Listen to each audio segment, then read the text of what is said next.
everyone, and welcome to New Orleans Home Search. This is Jewel, your favorite broker. As you know, I come to you the first and third Thursday of every month, bringing in some new real estate gems, some gems that can help us in our lives and create generational wealth. And I'm super excited because today we are talking credit. And credit has been a huge topic nowadays. You see it all over social media. Everyone's really getting involved and learning more about their credit. And it is so important during the home ownership search to make sure you have a good credit score. So we are going to educate you on that today. I have a wonderful special guest, my very good friend, Ms. Denise Washington. She is the president of the National Association of Real Estate Brokers, which our main goal in the organization is to educate our community, empower our community on real estate. So she is the president of the New Orleans chapter, and we're so excited. She is also the broker owner of Achieve Realty, and she is a leader of other agents that are under her brokerage and a leader of the NAREB. So I'm super excited to have her here.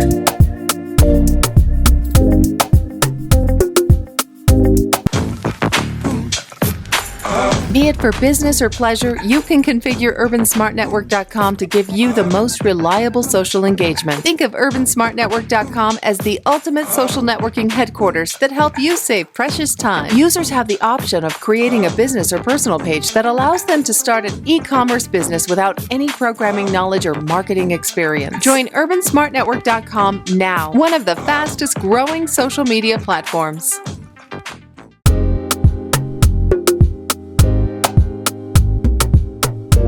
Hi, Denise. Hi, Jewel. I'm super excited to be here as well. You know, I love educating.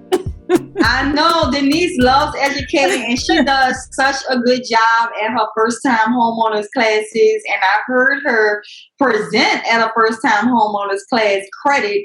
So I just knew that she would be the perfect person to come on board tonight and speak on credit. She does not do credit, so it's not like she's here to gain anyone's business. She does do home ownership counseling. So in her home ownership counseling, she talks about credit as one of the steps to home ownership, and that's what she discusses in a first-time homeowners class so eloquently.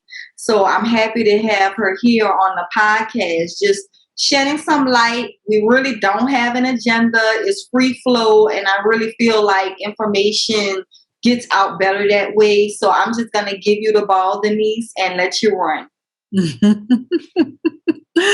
All right. Okay, so credit. As Jewel was saying, credit is definitely key, or should I say it plays a major role in the home ownership process.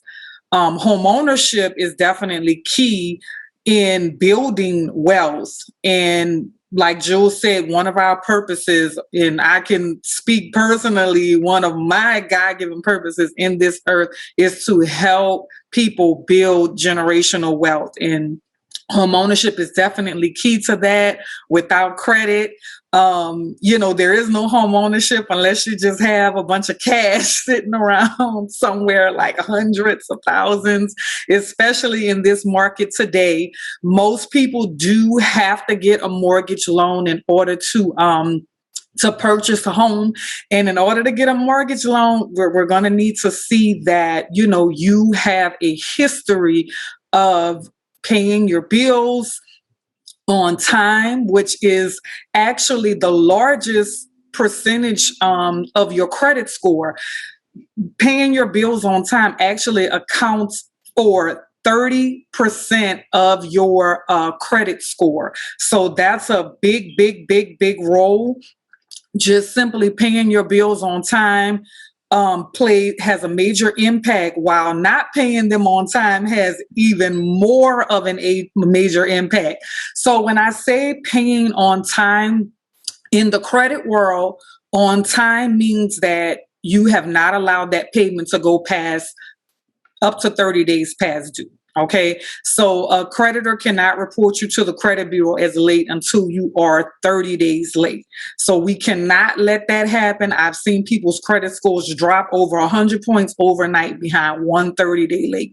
So it's very important that when you're on the pathway to home ownership and you're on the pathway to making sure that you have a good credit score, you are focusing on doing what is necessary to make sure that you pay your bills on time.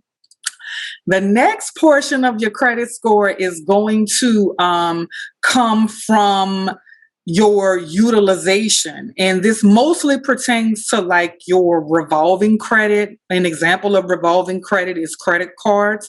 That is the most commonly used type of revolving credit, but you also have lines of credit, charge cards. Those are also revolving types of credit, but they play a major role in the credit scoring model. And it's actually one of my favorite roles, unlike the just paying your bills on time, because paying your bills on time has a positive impact on your credit score. But when you don't pay, it hurts you so badly, as opposed to with the credit utilization piece. You know, if you keep your balances really low, you'll have a positive impact on your credit score, and you can easily recover from that. But a late payment actually has a major impact on your credit score. The hard part is that first year. Oh my gosh, is not good. And then as time goes on, that blow lessens, but you actually see a negative impact in your credit score from one late 30-day payment for 7 years. You know, so that's a long time. You know, so those are the two key things that you can do to maintain a high credit score: pay your bills on time and let your revolving credit utilization be low. Don't be afraid of credit cards, because they actually have a positive impact on your credit score when they're used responsibly. And 30% is the key. As long as you're below 30%, you won't see a negative impact. And the closer you get away from that 30% to zero, the greater impact you see on your credit score. So it's very, very, very important that, you know, you do those two things. And then the other barriers, you know, the other factors kind of have a smaller weight. But the main thing is paying your bills on time and maintaining that low utilization. And another thing I want to add. I'm glad you mentioned. Oh, go ahead. No, go ahead. Well, I'm glad you mentioned don't be afraid of credit cards. Because I come from the era when we all were graduating high school, going into college, we got credit cards.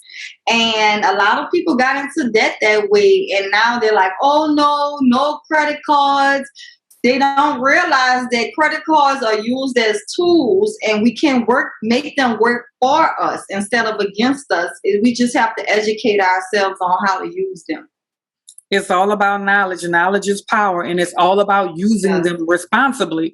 And that is the purpose of credit. And if you don't have anything for the creditor to look at, then they don't know whether you're going to pay or not. So credit cards are a good way to show a lender that you're responsible. If you have, say, $1,000 credit limit and you're only using $100 of that $1,000, that tells that creditor that you are responsible, as opposed to someone who has the $1,000 and, you know, you've charged the $1,000 and you're keeping it at that $1,000 or near that $1,000. Then they kind of, you know, that kind of makes you a higher risk, and you see how that weighs tremendously on your credit score. Yes, you really do. So thank you for elaborating on that. Yes. And another thing I would like to share about that, because this is a jewel here that most people overlook. They say, I charge, let's say, $1,000 on my credit card, and then I paid the $1,000 when the bill was due, but then they turn around and they use the card again after that. And then they're like, well, why am I not seeing an impact on my credit score? Well, you have to pay attention to your statement closeout date. And your statement closeout date is rarely the same date that your bill is due. So usually if your bill is due, let's say on the 5th of the month, then your statement closeout date is probably going to be somewhere around the 8th of the month. So if you pay your bill down on the 5th and then you use it on the 6th, the creditor is going to report to the credit bureau what your balance is on the 8th. So if you paid it down on the 5th, but then you use it on the 6th, then you're not going to get the rewards of paying it down on the 5th. You got to put that card on ice until the statement closeout date. So that is a very, very, very good tip that, I noticed that a lot of people don't realize that. So pay attention to that statement closeout date. Every single month is usually the same, but sometimes it can change. And I mean, it can make a tremendous, like I said, even with the utilization, I've seen people's credit scores go up 100 points overnight and drop 100 points overnight. And that's why it's my favorite, because it's an opportunity for you to raise your credit scores, see a major positive impact overnight just by paying your credit cards down to a low utilization rate. So pay attention to that statement closeout date, y'all. And that's big because they don't give you that. You have to call. I remember when I got that information, I had to call each and every one of them and have them to give me that closeout date, because it's not on the statement. It's not anywhere. And for a lot of people, that's why they hire these credit agencies to do it for them. But if you just take maybe 5 minutes, 10 minutes out of your time, find that information out, it could save you so much money. And now you can maintain that credit, because if you pay somebody to do that and it's done, okay, you have your house. Well, now what? Maybe you want to buy an investment property next, but you don't know how to get your credit or keep your credit the way it's supposed to be. So that's why we're here. So you can learn these things. You can take the time out, exercise the practices that we're giving, and they can help you throughout your lifetime, and you can teach it to your children, which is the main factor. Yes, and then your children can teach it to their children. And that is how we get into the motion of building generational wealth that lasts for generations and generations and generations. So it's very important that we intake this knowledge, this information. I love the Lord, and he said, my people are destroyed for lack of knowledge. And so we have got to, fill ourselves up with this knowledge and pass it on to our children. It is key. I mean, credit is everything. When your credit is in order, I mean, the sky's the limit. It opens opportunity. It opens the door and gives you opportunities that, sometimes money can't buy. Yes. So it's very important. And not just credit scores, guys, also your credit profile, especially as it pertains to mortgage lending.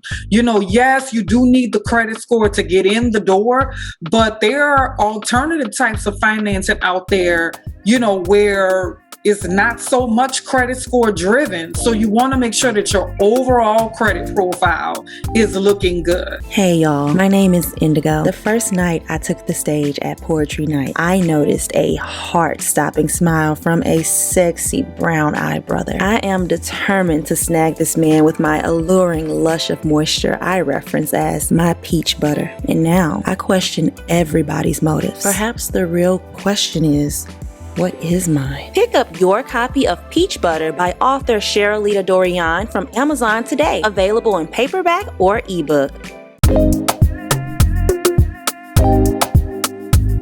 Can you talk more to what else is included in the credit profile besides utilization? Okay, so we have you paying your bills on time. We have utilization. We have the length of your credit history, the time that you've had that account open. Another gem I want to drop on y'all. Yes, it's true. If you've heard, it is not good for you to close out accounts, credit card accounts, or revolving credit accounts. If you pay them down to a zero balance, especially account that you've had open for a long time, the longer the amount of time that it's been open, the greater effect that account has on your credit profile and your credit score. Lenders love longevity. They love because it illustrates stability, and they love stability. They love to see, consistency. And so the longer you've had an account open, they can say, oh, you've had this account open for 10 years now. You haven't had a late payment. Wow, that says a lot. So accounts that have been open for a longer period of time definitely really help your credit. Even if you maintain that balance at zero, do not allow that account to close out, because it does have a really, really positive impact on your credit score to have accounts open for a long time. Then you also have that what they call diversity of accounts. So you don't want to just have 3 credit card accounts. You want to have a mix. For one, we want to have that mortgage, right? Yes. So they like to see the mortgage, the credit cards, then, the installment loan, be it a personal loan, an auto loan, but you want to have what they call diversity of accounts. And that also has a positive impact on your score. Another gem I'll drop on you guys, you want to have at least 3 open positive trade lines. That has a positive impact on your score. It shows that, you have enough credit, because sometimes we don't have enough credit, and that's something that hinders the credit scoring model. And then you have to have that account open for a certain period of time before it even starts to have an effect on your credit score. So new credit is not always having a positive impact. That's why when I'm doing counseling, I don't recommend new credit unless I see that you really, really, really need that, because you don't have any credit at all. Okay. Then the last piece of it is going to be inquiries. Inquiries only account for 10% of your credit score. And you literally have to have a lot of inquiries, for those inquiries to have a major impact on your credit score. Usually when you hear people saying my credit score dropped a lot because of an inquiry, is because they probably went shopping for an auto loan and they pulled the credit like a million times, because that's what they do. So you want to avoid that, and definitely get the house before the car. We have our cafe, housethenthecar.com. Okay.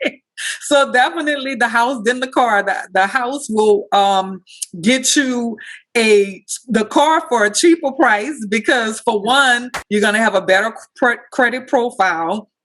And there you have a better interest rate. You get, you have better pricing options. So let's go for the house, then the car. Okay. But you definitely want to have that mix, and you don't want to have a lot of inquiries. When lenders see that you are shopping for a lot of credit, that shows them, that you could be high risk. And so the credit scoring model does grade you on that. And speaking of the credit scoring model that is most widely used by lenders is the FICO score, the Fair Isaac Corporation. So you want to be mindful of that as well, because a lot of the credit engines that you see out there, that you're monitoring your credit with, like Credit Karma, for example, their scoring model is the Vantage score. So you may see that your score is, a 700 on Credit Karma, and your actual credit score might be a 750 or a 650. It's like, it could be less or it could be more. It's really not anything specific, but the scoring models are completely different. Vantage and FICO is 2 different things. And then you have different versions of Vantage and different versions of FICO. But FICO is the most widely used scoring model. And then you have FICO 2, 4, and 5 is the one that's used for mortgage lending, which I haven't seen any of the free credit scoring monitoring engines out there that have that, except for FICO.com, and they're not free. So I'm glad you mentioned that, Denise, because I have clients all the time, and the first thing I say is, well, where'd you check your credit? And they're like, oh, Credit Karma. And I'm like, oh, well, on Credit Karma, I got like a 900. And when the loan officer put it, I'm more like a 750. So I'm like, yeah, they're even a 900 FICO score. Yes, too excited. And then the other thing about it is, okay, not only that, they also see everything about you. So I tell people as well, they're like, oh, well, you know, they didn't bring up this. I'm like, oh, but they will. Mm-hmm. They will find that account and they will mention it, and it will be a situation. So be forthcoming when you're going to apply for mortgages. When they pull your credit, if something doesn't come up in the front end, don't feel like, oh, I got away with that. No, you didn't. It's gonna come back. On the back end. It's gonna come back before you get to that closing table, especially in this technology day and age. So get ahead of it. It's the biggest thing. And then the other thing I don't think a lot of people realize is that the mortgage loan officer averages out the scores. So they can maybe have a 700 on Experian and an 800 on Equifax. But if their TransUnion is a 600, now they're going to average till about 700. So I think a lot of people don't also realize that they average the credit scores. Yeah, they're going to pull that middle credit score. And you'll be surprised how much those scores can differ, because TransUnion, Equifax, and Experian, they're the three major credit reporting bureaus, and they don't share information. So if you have a creditor who's only reporting to Equifax and TransUnion, then Experian is not going to have that information. So if you got a negative account on, say, Experian, and that's killing your score by maybe 100 points or so, you'll see a big difference between your Experian score and then your TransUnion and your Equifax score, because their scoring models are already different. You know, it's very rare that you see that two different bureaus have the same score. It does happen, but it's usually not for the same reason, because their scoring models are also completely different. So the lender is going to pull that, that middle score. So it's very important that you're monitoring your credit and you know what's being reported. Because if something erroneous is on there, you want to get ahead of it and not let it, hit you while you're in the middle of applying for a mortgage loan, because it can be a setback and it can cause you to lose the property of your dreams. So let's be mindful and monitor the credit.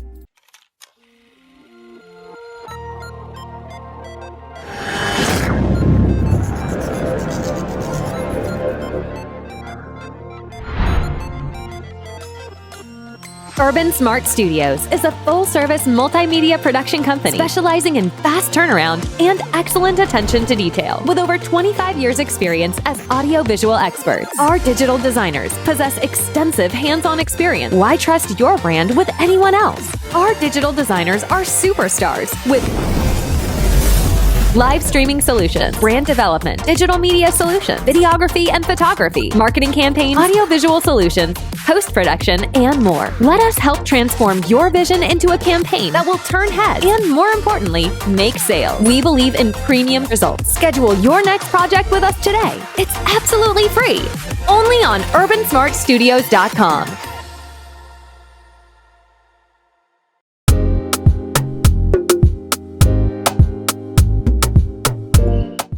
So one other thing that I thought would be fun to bring up too is when you're picking a partner, right? Because I help couples all the time, and your partner may not have good credit. So you have good credit, your partner doesn't. Now you're going to apply for this mortgage of your home that you guys have envisioned, and your partner is holding you back because their score isn't the way that it needs to be. So I definitely run across that very often with clients, married clients, and we work our way through that as best as we can. But I just wanted to hear if you had any experience with that as well. Oh, yes. I actually just recently had an experience with that. And, the couple ended up, trying to move forward with just one of the party who had the better credit, because regardless, the lender is going to use the lower scores. And that's, it's kind of jacked up, but at the same time, it's the way it is. So, you know, if you're in the 700 club and your partner is in the 500 club, the lender is going to base the loan product, the pricing and the terms based off of your partner in the 500 club. You know, so it seems not fair. So you do want to be mindful. So yeah, I mean, it's not a bad thing for you to check that credit before you get. Yeah. So when you're on a date, it's not bad for you to ask about that credit score, okay? So it should be a part of the screening process during dating, because like I said, I just recently experienced a situation like that, and it gets, you know, very, very, very dramatic. You know, when you have the partner with the better credit saying, well, come on, I'm going to just put it in my name. And the other partner is like, heck no, because you're not about to play me. Well, so it's a good thing we're in Louisiana, community property state. Yeah. So, but that's the thing though, even, you know, with that, sometimes if you choose to move forward with just one party, with the good credit, a lot of the lenders will make the other spouse sign away their rights. So that's another thing. You know, some lenders will allow them to go on title, but I have seen where they would not let, you know, the non-borrowing spouse go on title. And so that's where, you know, the value. That's where it gets a little sticky. I don't know, depending on the property, I might have to say deuces to him. Okay. Really? Yes. So be very, very mindful of that, because yes, if if you're married to someone and their scores are, 100 points lower than yours, your mortgage pricing is going to be based off of the lower score. So it got to be a team effort, before you say I do, you got to help them, send them to us for some credit counseling so we can get them together. Come see us first. Too. So I know one thing that helped me too with my credit was my grandmother had a Sears card since probably before I was born. So when she was alive, I asked her to add me as an authorized user to her card. I convinced her, like, Mama, I do not need a card. All I need you to do is add me to yours. I don't need a card. I don't need to spend no money on your Sears card. I just need you to add me. And she did, and it dramatically increased my score. And it was because of how long she had that card.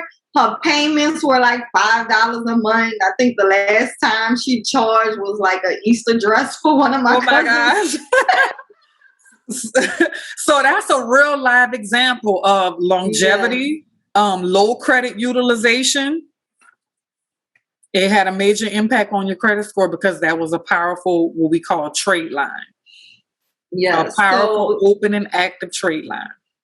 So trade lines are great if your score is low. Get with an older person in your family. Let them know you don't need the card. You're not trying to spend any money or mess their credit up.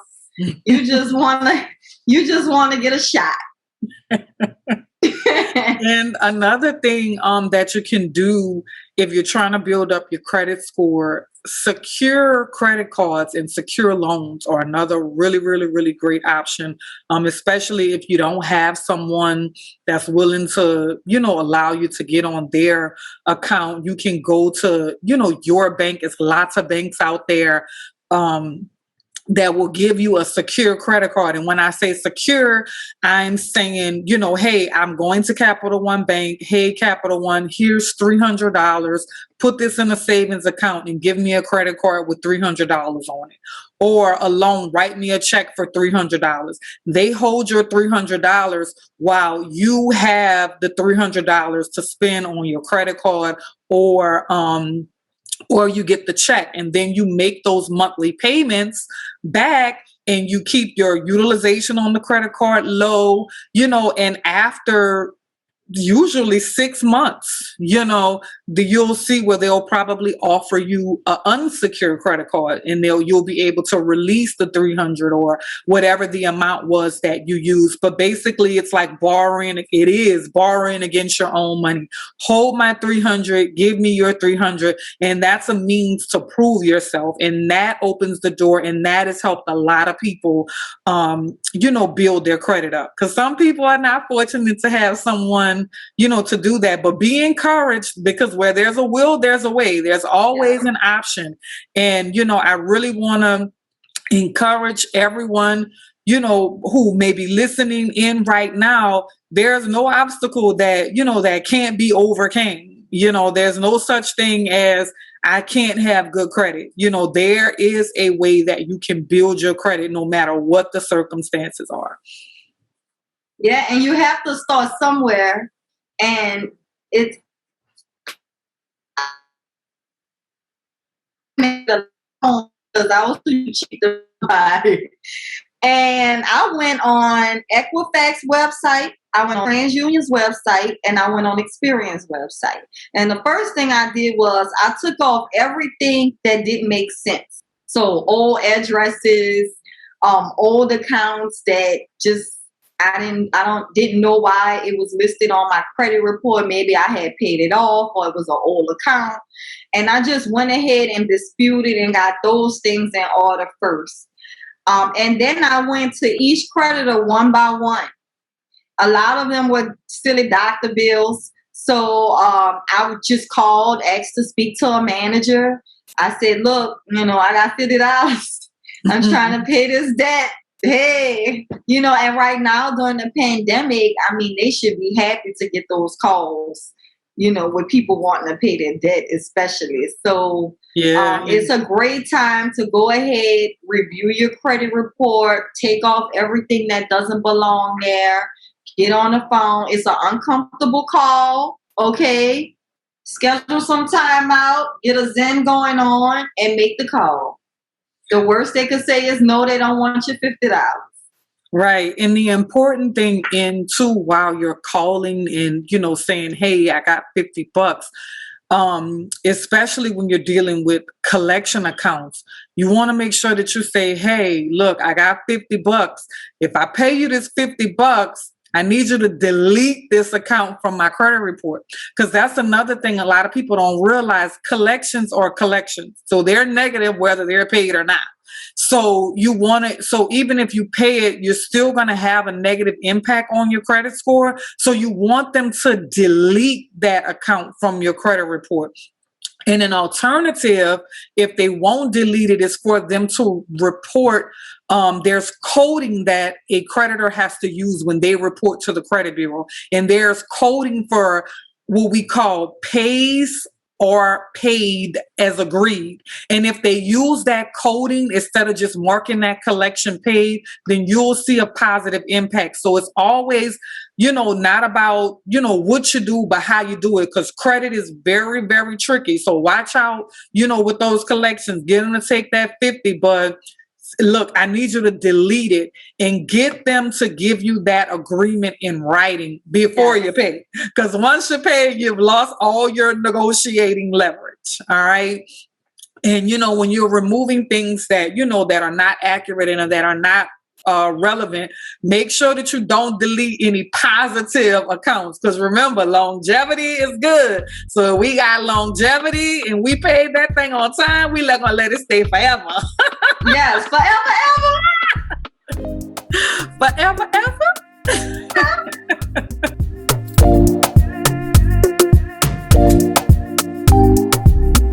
New Orleans Home Search by Crown Jewel Realty allows you to search listings in New Orleans and surrounding areas.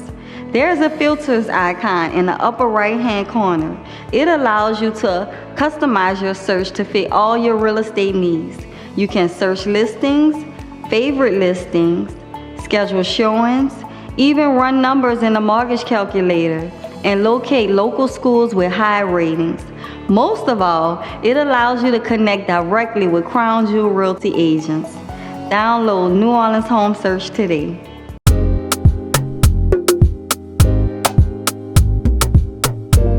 So do you recommend auto payments for credit cards? Absolutely. You want to set up at least the minimum payment on auto draft. If you feel like, you might forget. I know me personally, I set up like 3 calendar alerts on my phone for my credit card due date because, I want to make sure that I don't miss that due date because guess what? For one, the late fees are high. So even though they can't report you to the credit bureau until you're 30 days late, you don't want a late fee from a credit card company. Okay. You might have a $25 bill and they're going to hit you with a $45 late fee for not paying that $25. So be very, very mindful of that. But I do strongly recommend that, if you know that, you might forget about the date, then I strongly encourage you to set up at least the minimum payment on auto draft. And, like I said, be very, very mindful of that statement closeout date, because remember, it's not just about paying on time, even though that's the number one priority. You also want to make sure that you're maintaining a low balance. And one thing that messed me up once was I paid online and they didn't take it out of my account. So, once I paid online, I thought, okay, it's paid, and I went about my life. And I didn't go back in my account to see if it actually had been taken out of my account. So then that next month, when they said I was late, I'm like, wait a minute, I went online and paid. How am I late? And it was a big thing. I asked to speak to a manager. I hung up on the first person I was talking to because they weren't saying what I needed to hear. And that's a gem right there. If somebody says no, you're talking to the wrong person. Yeah. Hang up, call back. Don't take no for an answer. Yes. And speak to somebody else and if the same person answers the phone, wait an hour and call back again. And if the same person answers an hour, call back tomorrow. But Don't take no for an answer. Do not. And I called back and they said, well, did you check your account to see if we had taken our money out? Because you paid online, but it's your responsibility to make sure that the money was taken out and actually paid. And that was a light bulb in my head. Because I said, you know what, that's a loophole in that, and that lets me know. So now every day I have my app on my phone, and if I pay a bill, I go in. If it doesn't come right out, the next day I go back in my account and make sure it's out. Not only for the reason of paying on time, but I also want to make sure I'm tracking what's going on in my account. Because I can think something is paid and go in sex and have a good time. Meanwhile, my bill is not paid. So that's a real big thing. It's budgeting, it's maintaining, it's tracking. We all live busy lives and it's crazy. But I just try to use technology as much as I can by going to the app and having the alert whenever my card is used, just to keep track, because they'll try to trick you up with different easy life mistakes. And then once it's on your credit, that's it. Very difficult. So definitely focus on prevention measures. But Jewel, you dropped a real gem when you were speaking a minute ago. You used the terminology responsibility. And that's exactly what credit is all about. It is your responsibility. And so that's a key thing to remember while you're managing, your accounts. It's your responsibility to make sure that your bill is paid, to make sure that your balances are what they are. And it can become, a tough job if you have a lot of stuff going on. So you want to make sure that you're not doing more that you can manage, because at the end of the day, that illustrates your ability to be responsible. And that is what the credit report is all about. It's a report card showing how responsible you are. And the more responsible you are, the lesser risk it is for someone to lend you money. And, I tell my clients all the time, look, you got to think like the bank. Okay. Just imagine that you are that billionaire and, Denise is asking you for, 250,000 of your billions. What would you expect of me? What would you want to see on my credit profile? How would you want my bank statements to look? Basically, you would want to know that I'm going to pay you back. So it's all about the ability to repay, and ability to repay is determined by your past history as to how you have showed that you are responsible and you're going to pay. And that's what it's all about. And that was a perfect way to close out. Yes. So thank you. Thank you so much, Denise. I think we got some bombs dropped today. I hope somebody took from this something. And if anyone has more questions about what we talked about, you can reach out to Miss T. Denise Washington. She is on Facebook. She is on Instagram. And she is ready to help out with you guys. She does the credit counseling, and any clients or people that call me when they need credit counseling, I refer them to Denise. I know she's going to take the time out with them to get them to where they need to be. So thank you so much for joining me today. And guess what, guys? It's free. And it's free. It's free. So I hope this helps. And thank you guys for tuning in. Catch us not next Thursday, but the Thursday after. As you know, we're the first and third Thursday. We're going to be coming to you. This month is Home Ownership Month. So I hope you got some great information this month. And I want to wish all of you a happy Juneteenth. Thank you. Only on UrbanSmartNetwork.com.